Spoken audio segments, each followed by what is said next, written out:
Hey everybody, happy Wellness Wednesday. Marco Rodriguez coming at you. So today's very special guest is Anna Cox.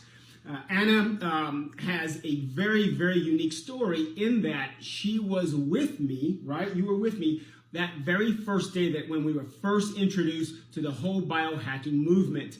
And in fact, it was right here in this very room.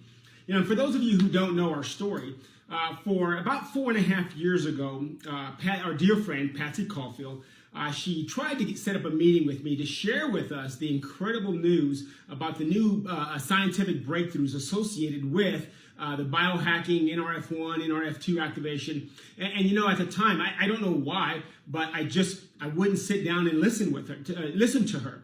And it took me nearly 3 years, right? Nearly 3 years to actually be willing to sit down with her and see what all this was about.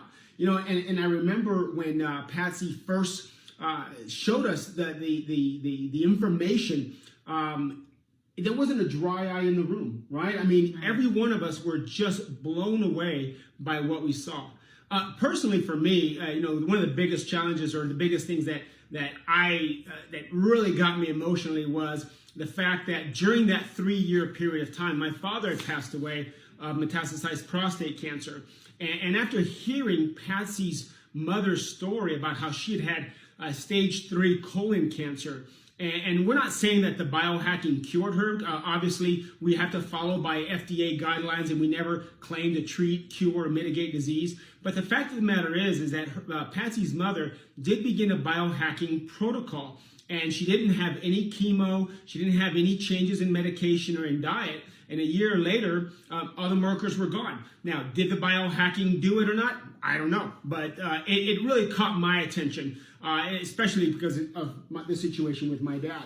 And so since then, you know, we jumped on board. We got really super excited. We started sharing this information with everyone and anyone that we could. And that's actually what sparked this Wellness Wednesday interviews. But Anna, you have an amazing story because, again, you were there from the very beginning. And I remember at the time that you were walking around with a walker. You had, just ordered your wheelchair. Her wheelchair was on its way, right? Well, you tell the story better. So tell us, what was it that you've experienced over this past year and a half? Well, thank you, Marco, for wanting to interview me once, you know, I'm nervous, guys. I'm so sorry. I don't do well on camera. She's like my sister. I tell you what, we've known each other for so many years, and what she does for us is just amazing. So don't worry about it. Yeah. So what had happened was when you brought Patsy in the room, can I go to that part? Absolutely. Patsy's in the room, and I'm listening to her. And I'm sorry, guys, I was a little bit selfish at that moment because all I kept thinking about is, could this help me? Could this help me? Because I thought I was going through things that nobody saw or nobody knew or nobody even could imagine what I was going through. I found out later that, yeah, they all got it. They all saw it. They all felt it. But at that time, I was getting to work early, very early in the mornings so that nobody could see me. I was getting my husband up extremely early, and he already puts in, you know, 10-12 hour days, but he was getting up 2 to 3 hours beforehand to get me in the shower, to relax my bones enough for me to be able to stand. What had happened at that point was when I was listening to Patsy was, I wonder if this could help me. So I did. I remember leaving the room just crying, and I grabbed Miss Diane, and I was like, I need this. I don't care what you guys do, what decisions you make, I need this in my life. Because you know what happened to me in 2016. I was walking my grandson in the hospital, actually, to a hearing appointment. And no steps, no elevators, no anything, just straight floor, and I collapsed. And I'll never forget that day in my life because I just could not stand back up. Now, I didn't pass out, guys. It was excruciating pain from my waist down to where I could not stand up again on my own 2 feet.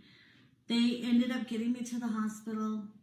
After hours of sitting in the hospital, they came, and those were the x-rays that I was showing you there, Marco, that my bones were deteriorating, and they asked me if I had had a diagnosis, and I had told them no. What diagnosis of what? Did I break my leg? I thought I had just broke my leg. Sure.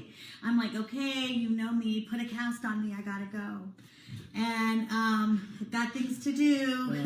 Okay. And anyway, sitting for hours in the hospital, they brought a specialist in the emergency room. I waited, and the specialist came in and he told me that I had a very, very severe case of rheumatoid arthritis. And at the level that I was at, they were amazed that I had not had a diagnosis because I was in the stage of around stage 3. There was over 8 diagnoses given that one day with the rheumatoid arthritis and the osteoarthritis. So that was in 2016. 2017, I had the knee replacement. Immediately, they did the right knee replacement, and they told me they needed to do the left knee. I immediately started therapies, going through everything, and the pain was just not leaving. It was started to go into my hands, my neck, my back. So I went to go see the rheumatoid. I'm sorry, this is the hardest part for me. This is the rheumatologist. And I remember sitting in that room and her giving me a death sentence. Like, you're not going to come out of this. You're not going to come out of this. I was like, I have grandchildren. I have family I want to do things with I haven't done. And she said, well, you'll probably be doing it from a wheelchair. Wow. And that was it. That's how I was told that I was going to be that I was going to be crippled. And I started looking into it, and I remember I was like freaking out, trying not to let the whole family know the circumstances. I have all the documentation right there. I look at it all the time to remind me where I'm at today. But anyway, she told me in within 5 years you'll be wheelchair bound, you'll be homebound. Start making arrangements. Basically, that was what I was given. So, not even, I think it was about 5 months later was when Miss Patsy came in, and she gave us the presentation. And now, one thing real quick. So when, by the time Patsy came in, you were already using a walker, right? I was using a walker, and they had already started ordering me things. I had a shower chair, because standing in the shower was not even, I couldn't even think about standing in the shower. So I had a shower chair. I had, in the mornings, Robert washing my hair because of my hands. I couldn't move my hair, or him helping me in there with stuff. So they had already ordered the equipment, and they were already preparing me. That's why, and also there is the list of rehab that they had ordered me. Right. There's the medical documentations of all the rehab. And the wheelchair was already on its way as well, right? The wheelchair was there. I already had the walker. I already had the arm braces. I don't know what they're called, but the sticks that I never used, I couldn't do it. I did use the cane here and there, and I did have to use the walker. Okay, all right. And in the grocery store, I did use the motor cart. It was the horrible. Motor cart, yeah. So what's happened since then? Well, wait, one more thing. I'm sorry, one more thing. And your job, you had to change jobs because you were a marketing person. So you were out in the community doing marketing and getting out there, moving and grooving. And you had actually changed your job so that you were able to sit all day. You were working now in the building, right? Yeah. Right? And I remember you telling me how miserable you were. Yeah, actually for about a year. Luckily, we were able to do this, that I was doing some billing. And I remember you telling me that I was becoming a not so nice word because I didn't have human contact. Right. Because I cut myself off. There's a lot in between, guys, that was horrible. The cutting myself off, the not wanting to go outside.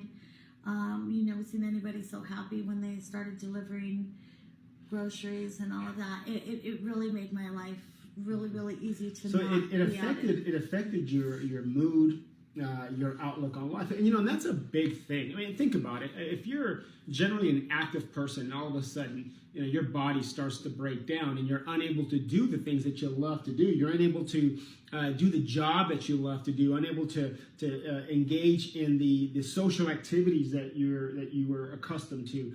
That could really play into your emotional, your mental well-being. And I remember that you were really taking a dive into this abyss of just emotional turmoil where, can I just say it? No one wanted to be around you. Right. It was really sad because Anna is one of the most dynamic, amazing people that you could possibly know. She's wonderful at her job.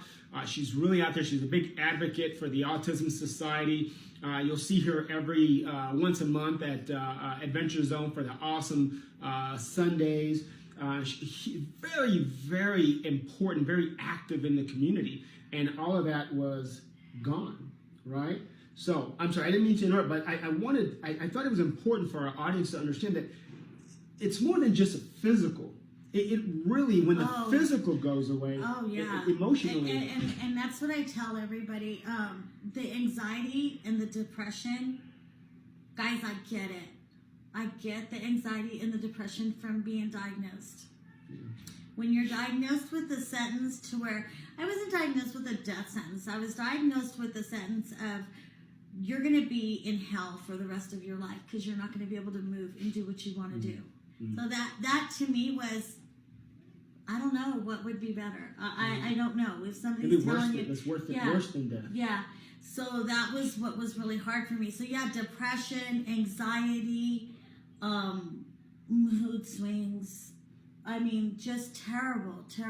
I remember telling myself, okay, I'm going to be happy today. Not.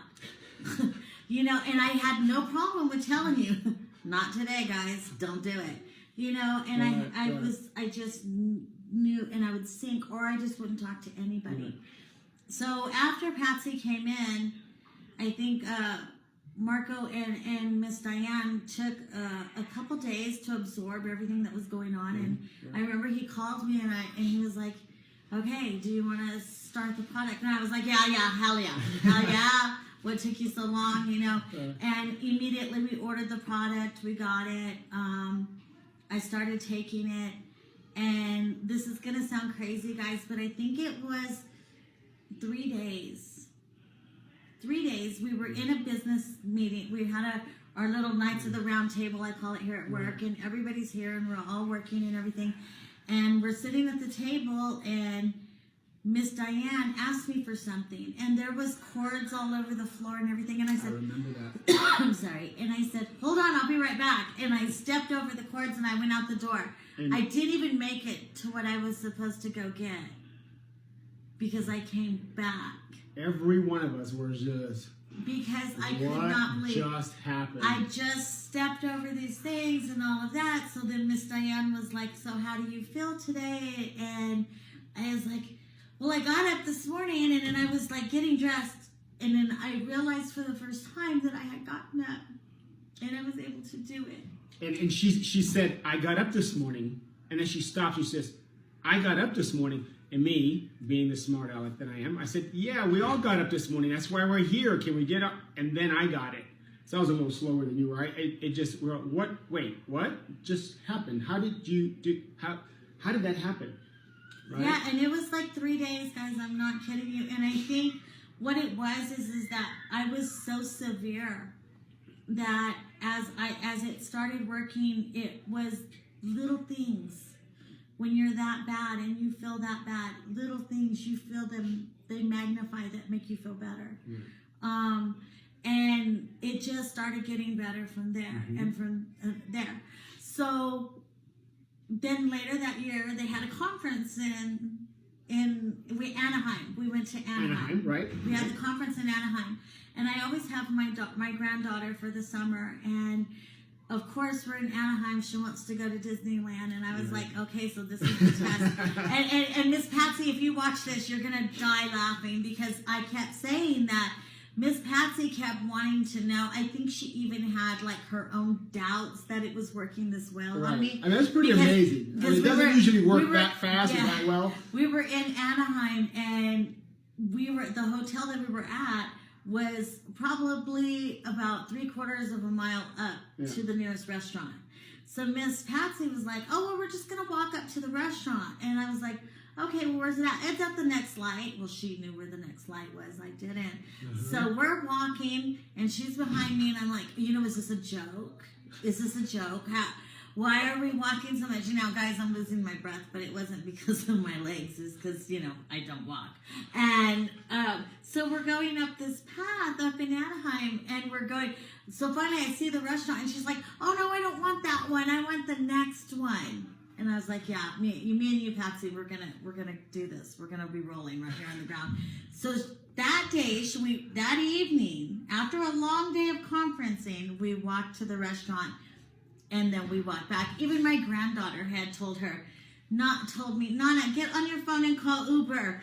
Yeah. So guys, I'm not exaggerating that. So then the next day, the conference ended, and I had promised my granddaughter, and my son had came to the hotel, and we were going to go to Disneyland. And that meant so much to me to walk. We stayed at Disneyland from open to close. Yeah. We absorbed every single bit of it. I made her ride rides that she would never ride. And guys, remember, this is someone who just a few months before had been in a walker and had already ordered her wheelchair. She already had a shower chair, hardly able to move. And here she is now at Disneyland, spending the entire day at Disneyland. Right.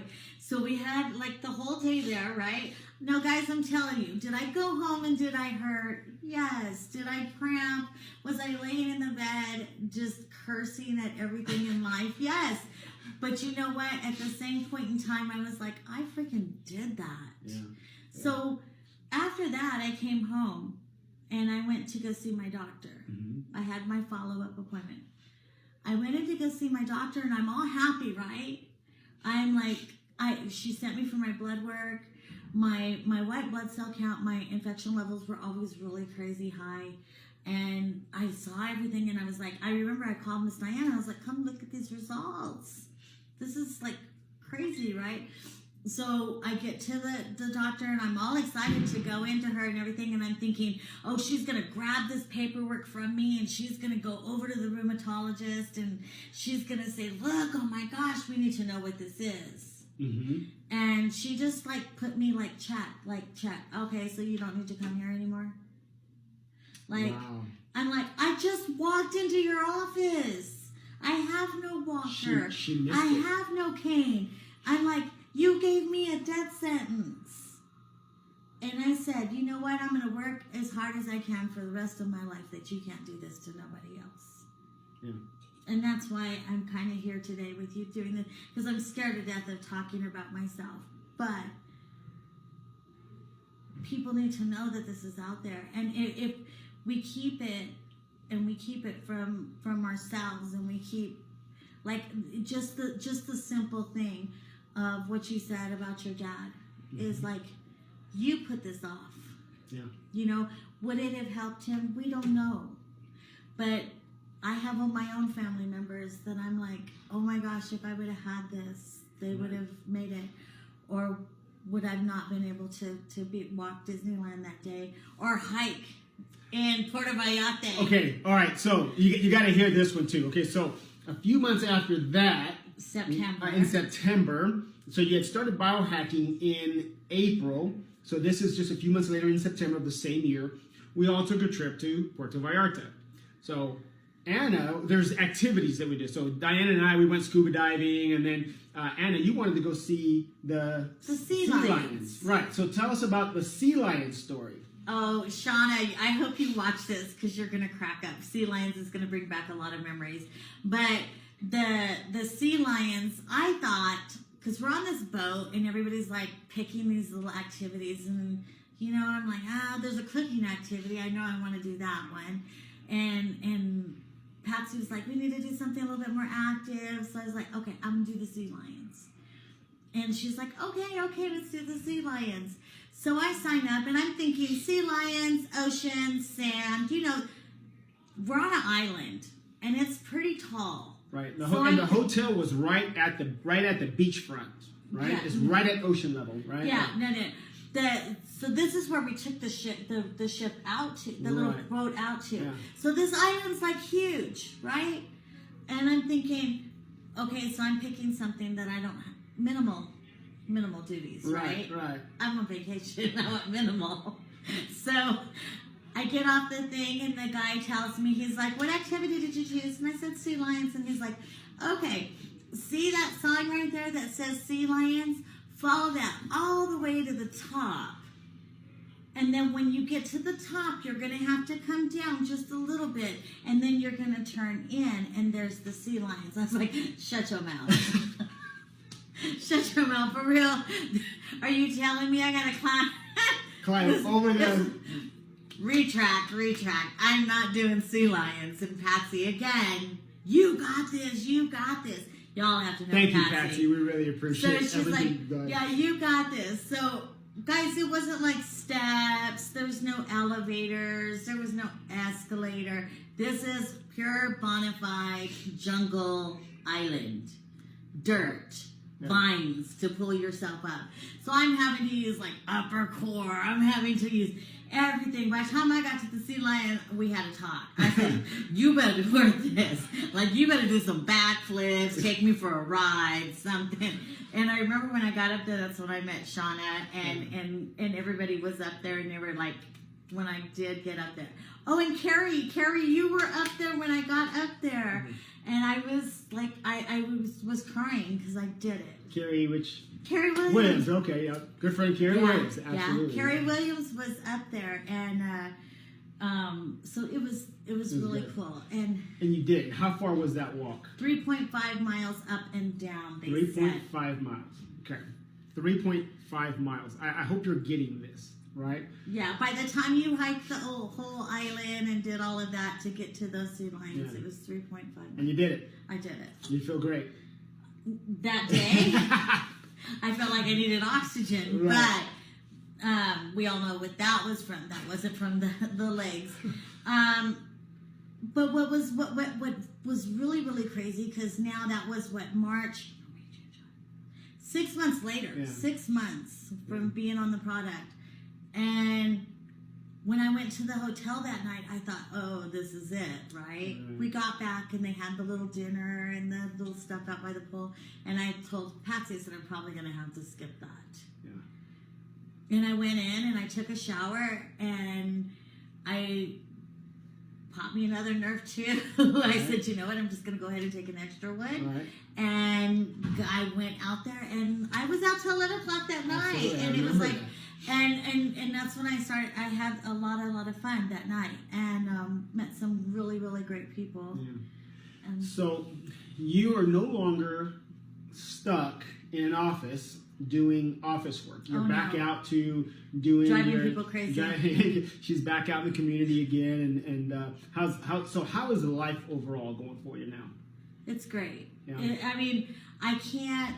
Like, there's no complaints. Now, every day, am I fine? No. When the cold weather comes up, does the titanium knee hurt a little bit?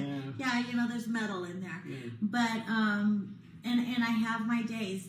But I do want to tell you this. There's not a day, and my family can even vouch for me on this. Anxiety and depression doesn't just go away. And my anxiety and my depression come back. And when it comes back very harsh and very, it hits me like a wall. Mm-hmm. And I'm going to tell you that I have found, and I don't know what studies have been done on this. I'm not a studies type of person, but the Axio does help me with that anxiety and that depression, and it really does help me on a daily basis. Now, my family used to tell me, "Did you get a Dr. Pepper today?" when I was acting up. "Did you get your Dr. Pepper?" Now they're like, "Did you take your Axio? Yeah. And do you have your Axio, or do we need to go get you an Axio?" And well, you know, the Axio, the ingredients in the Axio, they're all natural. It's what's what we call liquid brain food. So it's an NRF2 for the brain, and it's got ingredients like DMAE, quercetin, L-theanine, and all of these different types of ingredients. They help to boost hormones like your serotonin levels, the dopamine levels. Those are, amongst others, right? Those are the neurotransmitters that actually make your brain, give you that feel-good sensation, right? And so rather than taking artificial chemicals, i.e. medication, this helps to boost your own feel-good, your own hormones, your own feel-good chemicals. That help you make you feel better. So I'm glad it's working for you. Yeah, that is. Yeah. It is amazing. And I just wanted to put that out there because I don't want people to get it confused with, "Oh, I don't need an energy drink." Right. It's so much more. Yeah, no, the Axio is so much more than just, it'll give you energy, but it's so much more than an energy drink. Right. Any advice that you would give? Because, you know, anytime we have an audience like this, there's going to be people out there that are sort of on the fence about whether or not they should take that step and become a biohacker, or whether or not, I'm doing okay without it. Any advice you would give them? What have you got to lose? Especially when you're given that sentence and when you're given those prescriptions and you take one medicine to counteract the other medicine, and it just keeps growing and growing, guys. And what have you got to lose? I mean, try it. Because you were taking how many medications before? 7. 7. How many medications are you taking now? None. Did you get that? She was taking 7 medications, and now she's down to 0. And you got your life back. Right. I do. Oh, I'm sorry, guys. I do take a thyroid pill. I'm sorry.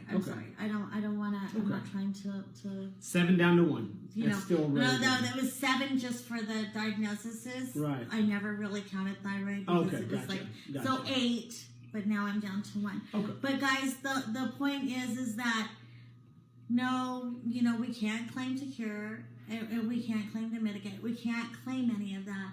But what I do want you to know is, if you want a quality of life, and if you see some of my Facebook pages, there's the journey of life, give yourself that. Mm-hmm. Give your family that. Right. They deserve that from you. Absolutely. Because when you're going through this, and when you're down, and you're anxiety, and you're depressed, and you're mean, and you're hurting, and you don't want nobody around you, do you know how that hurts your family? Because they know that other person in you. Yeah. They know that you're this good person, and that you have a good heart, and that you love people. And they don't understand who you're being. Why are you being like that? So it's not fair. So to not open your heart to this would be no different than just mistreating yourself or mistreating your family. Well, thank you so much. I know that this was difficult. I know you were nervous about doing this, but people need to know. People need to know your story. And so I am really honored that you were willing to spend your time with us. I know you got a busy day. We're getting ready for the holidays. You're in charge of all the marketing that goes along with it. Olaf is waiting for you. Yeah, he's out there. But anyways, thank you so much for taking the time and sharing your story with us. Guys, that concludes our interview for today. I hope that this was helpful for you. And again, if you have someone out there, or if you're out there and you're on the fence about whether or not you want to try biohacking or not, is it for you or not? I think, Anna, you put it best. What do you have to lose? So that concludes our interview for today, guys. Thank you so much. Remember, as I always like to say, there is a better way to live.